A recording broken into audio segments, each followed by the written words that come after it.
Have you ever stood in the middle of your kitchen, maybe first thing in the morning, maybe right before bed, and just sighed? Not because something terrible happened, but because the dishes are still there, the floor feels sticky, the counter cluttered again, and all you can think is, I just can't do it today. That quiet sentence, that whisper under your breath, it says so much. It says you're tired. It says you're carrying more than people can see. It says you've already given a lot, maybe too much.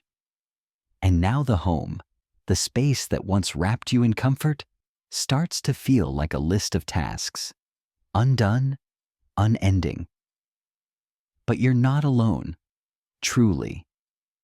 Many of us, especially after 60, begin to feel the weight of two things at once, the physical aches in our bodies and the invisible ones in our hearts. Cleaning becomes more than a chore. It becomes a reminder of what hurts, of what's harder than it used to be, of what feels like too much. But here's something gentler to consider. A peaceful home doesn't come from pushing harder. It doesn't require a spotless floor or a 10-step routine. It comes from softness, from grace, from knowing you deserve a home that gives back to you, not just one that takes your energy.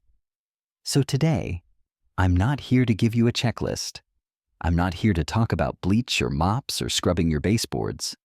I'm here to offer you something simpler, kinder, 10 small habits, each one designed with your body, your energy, and your heart in mind. These aren't cleaning hacks to impress anyone. These are moments of care, ways to keep your space light without pain, and your heart at ease without guilt. And maybe, just maybe, to remind you that you're still in charge of your home, even if you move a little slower now. Let's begin together with the first small shift. Part 1. Soak first, scrub less. You know that feeling. You finish dinner, set your plate in the sink, and think, I'll get to it in a bit. Hours pass. You come back, and the once soft leftovers have turned into cement. The fork has something stuck to it you can't name. The pan looks like it fought back. And suddenly, what should take 5 minutes now takes 30 plus, sore wrists, and a little frustration you didn't ask for. It's not about being lazy. It's about learning to be gentle. With your body, with your time, with your energy. Because let's be honest, energy doesn't bounce back the way it used to.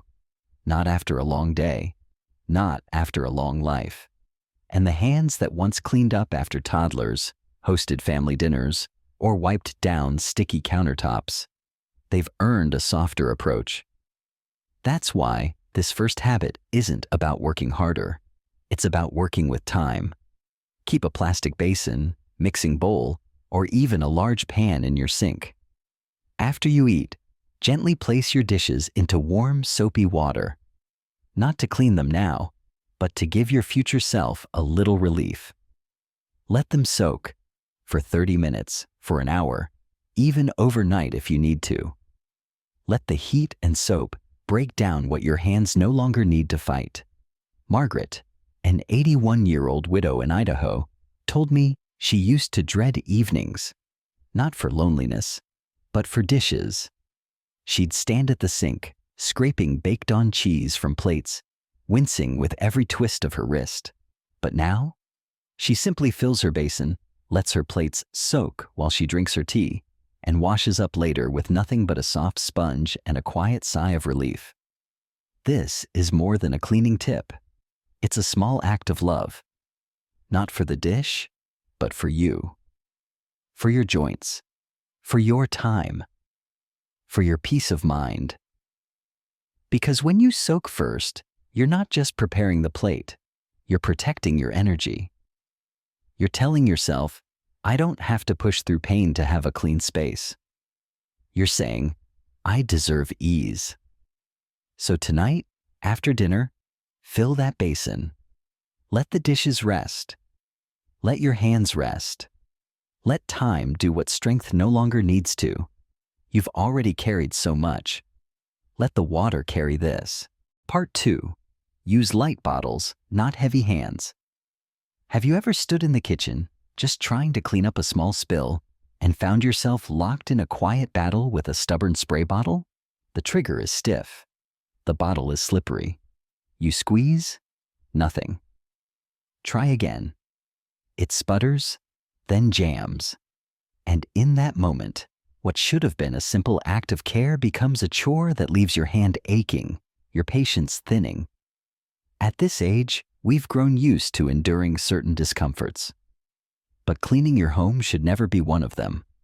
Your hands, the same hands that held babies, sewed buttons, stirred pots, and wiped tears, were not meant to wrestle with unkind tools.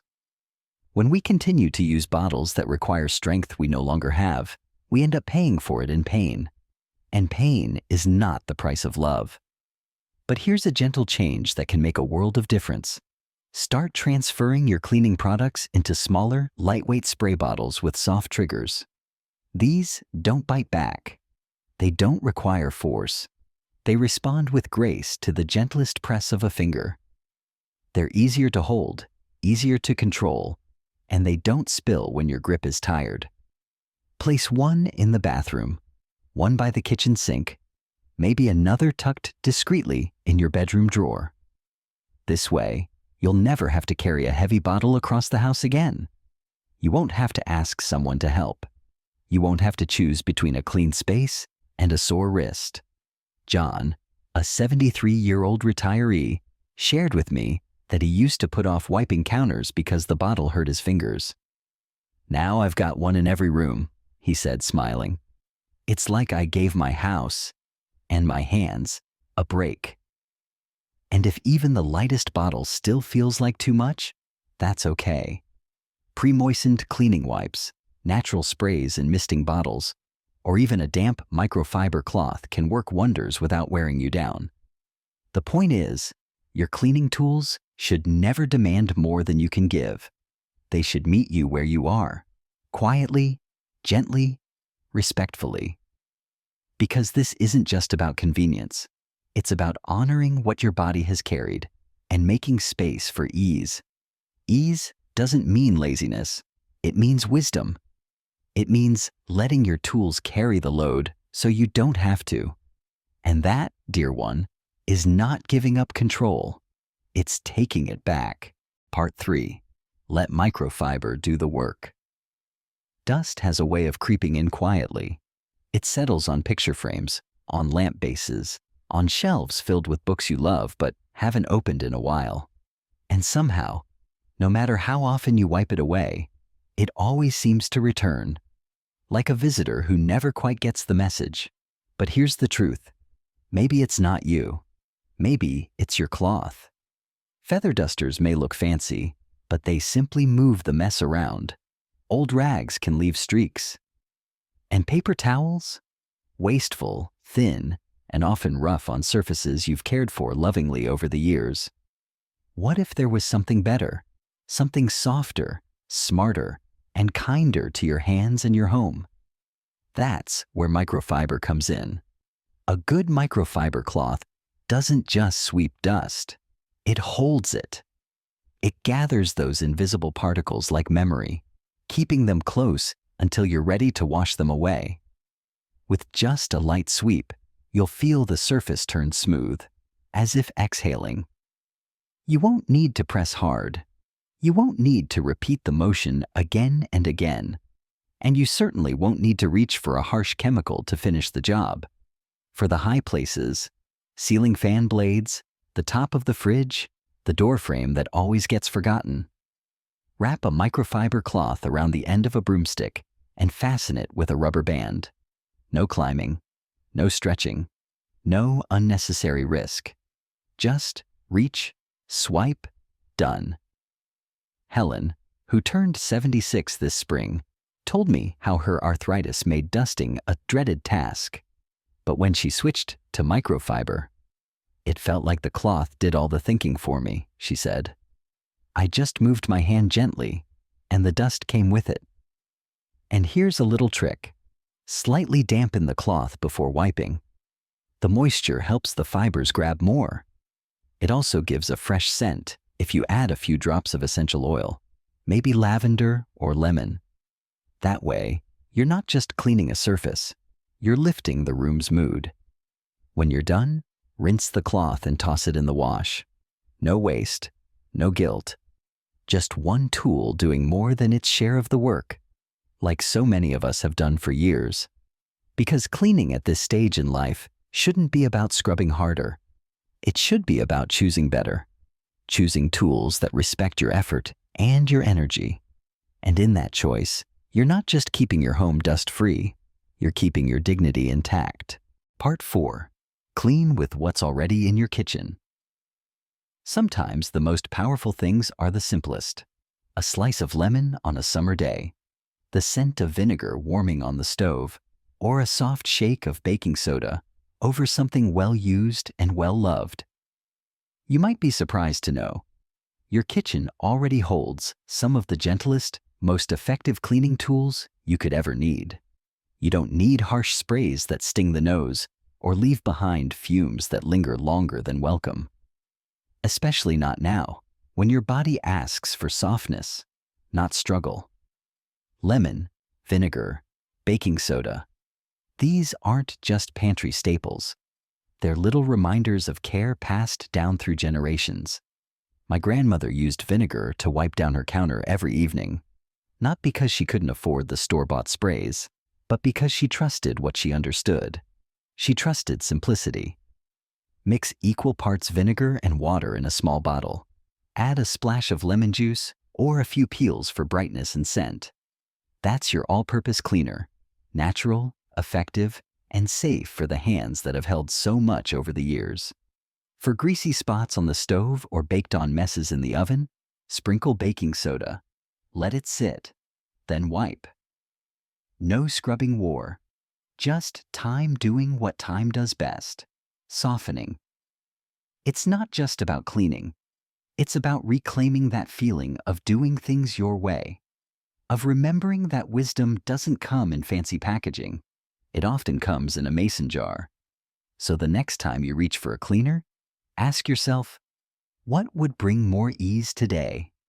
Sometimes the answer is already on your kitchen shelf, waiting, simple and sincere. Part 5. Raise the laundry. Lower the effort. You bend once to pick up the laundry basket, then again to sort, again to load, again to switch. And before you know it, your knees ache, your back protests, and the smallest chore feels like it stole the rest of your day. But here's something many of us forget. It's not the laundry that drains us. It's the bending, the reaching, the struggle woven into the motion. You've spent a lifetime bending for others, tying shoelaces, picking up toys, carrying bags, folding towels that never seem to end. Now, you deserve gentler ways.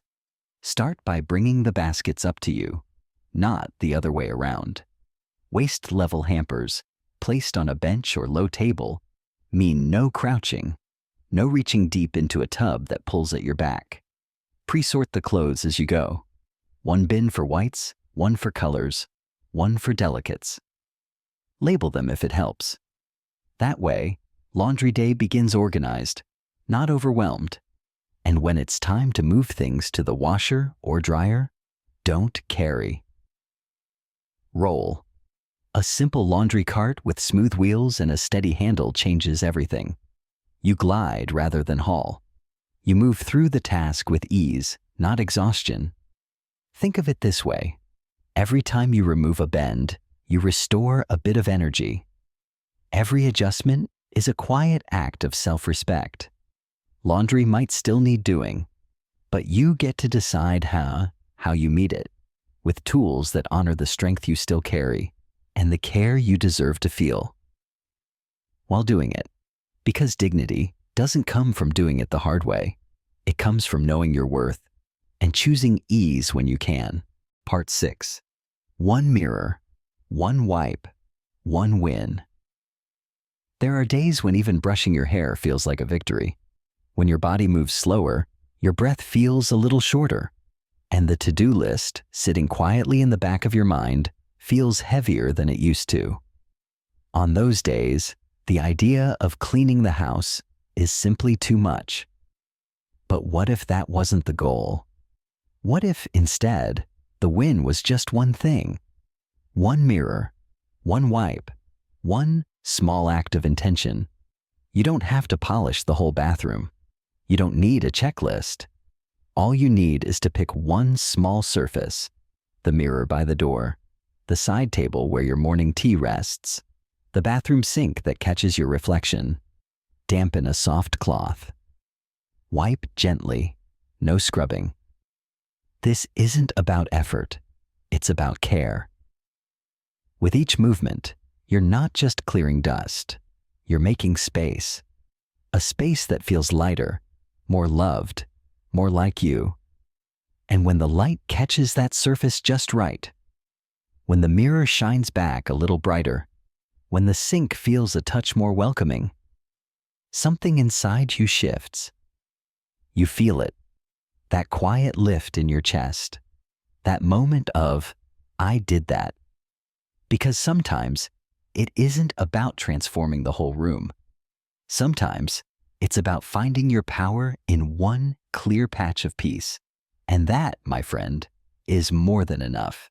Part 7. Bring the trash can closer. You blow your nose and glance toward the kitchen. Again. It's where the main trash bin lives. You think, I'll take it later. But later becomes a small pile on the side table, a wrapper on the recliner, a tissue tucked behind the lamp. It's not laziness, it's distance. And when moving hurts, every step adds up. People often don't realize that what seems like just a few extra steps can, for someone with limited mobility or chronic pain, feel like miles. When your knees ache, when your balance shifts easily, when getting up means readjusting your whole body, convenience isn't a luxury. It's a form of kindness. That's why one of the simplest but most powerful changes you can make is to bring the trash can to you. Place small, lightweight bins in the rooms where you spend the most time, beside your favorite chair, in the bathroom, next to the bed. Choose ones with foot pedals so you don't have to bend. Use small liners and keep spares tucked right inside. It's not about tidiness alone. It's about eliminating friction, those tiny daily struggles that chip away at your energy. When you reduce the number of unnecessary steps, you create more space for ease. And when there's ease, there's grace. Because true cleanliness doesn't come from chasing every speck. It comes from designing a life that honors where you are today, with your body, your energy, your needs. And that starts, sometimes, with a trash bin that's just an arm's reach away. Part 8. Make the bed while sitting. There was a time when you could stretch across the bed with ease, tucking corners tight, smoothing out wrinkles like second nature. But now, mornings come slower. The joints speak louder. And what once felt like a simple start to the day can suddenly feel like a mountain. But here's the truth no one says enough. Just because your energy has changed doesn't mean your dignity has. You don't have to stand to make your bed. You don't have to twist and strain to feel proud of your space. You can begin by simply sitting on the edge. From that spot, pull the sheet across gently. Smooth one side with the back of your hand. Straighten the pillow beside you. Don't worry about hotel-perfect corners. You're not making a statement. You're making a start. Choose lighter layers, a breathable coverlet instead of a heavy quilt, fewer pillows, simple linens that don't fight you back. Because it's not about creating something impressive. It's about creating something peaceful. And when you sit quietly on the bed you've just made, breathing in that tiny sense of order, you're not just setting up the room, you're setting a tone. You're saying to yourself, even today, even like this, I am capable. I am present. I am beginning with care. Part 9. Set a timer. Then stop. The trouble with cleaning isn't always the task itself. It's the way it lingers. One chore leads to another. One corner turns into a whole room. And suddenly, hours slip away, and so does your energy. You tell yourself, just 5 more minutes, but 5 becomes 50. And by the end, your body pays the price. But what if you gave cleaning a boundary? Not out of laziness, but out of love. Here's a habit that might change everything. Set a timer. Just 10 minutes. That's it. Pick one small zone. The kitchen counter, the bathroom sink, the front door area. When the timer begins, move slowly, intentionally. Wipe, straighten, toss. Nothing rushed, nothing forced. And when the timer ends, stop. Not because it's all done, but because you are. And that is enough. In that moment, let go of the rest. You showed up. You moved. You chose clarity over pressure. And tomorrow, you'll do another 10. That's how peace builds, not in marathons, but in minutes. Because at this stage in life, doing a little with grace is worth far more than doing everything in pain. The goal isn't perfection. The goal is balance. And a 10-minute window might just be the soft structure your days have been waiting for. Part 10. Let light end the cleaning. We're so used to crossing things off the list, finishing one task just to begin another, that we rarely pause to acknowledge what we've done. But every gentle wipe, every small sort, every quiet act of care, it deserves more than just being done. It deserves to be honored. That's where light comes in. Not the overhead glare of the kitchen or the flicker of a screen, but a soft, flickering flame. When your little round of tidying is complete, whether it was one drawer or an entire shelf, don't rush off. Don't move on. Take a moment to close the ritual. Light a candle, any candle. Maybe the one by your favorite chair, or the small one on the windowsill. Sit near it. Let your hands rest in your lap. Let your breath fall gently into rhythm. And just watch the flame dance. It doesn't matter what you cleaned or how much. What matters is that you showed up. You moved with care. You turned intention into action. That flame, in that quiet space, becomes your signal. A way to say to yourself, you cared, you tried, you matter. Because at this age, we know something younger hearts often miss. It's not about doing more. It's about doing meaningfully. And when you let a small light be your final step, you're not just ending a task. You're blessing it. You're closing the loop with peace, not exhaustion. So next time you finish folding, dusting, straightening, light the candle. Watch the glow. And in that simple act, feel your own effort reflected back to you with softness. Because you, just like your home, deserve to shine. Quietly, tenderly, and fully seen. You're not lazy. You're wise.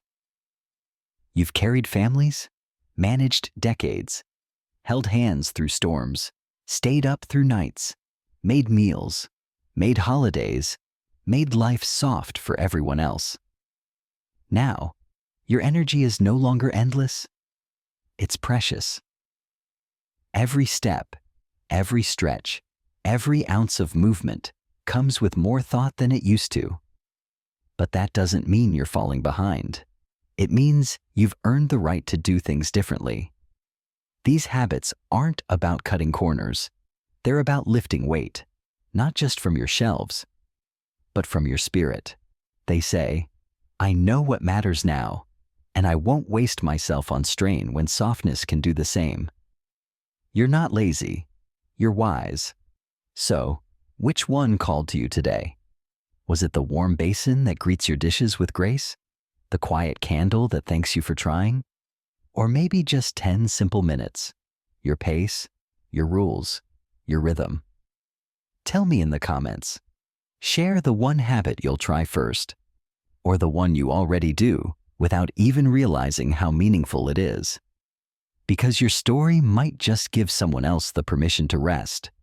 And if this video brought you a breath of ease, even just a little, would you pass it along to someone who needs that same gentle care? Because around here, we don't chase hustle. We don't clean for perfection. We clean with kindness, with wisdom, one light step at a time. And you, dear one, you deserve every step to feel lighter.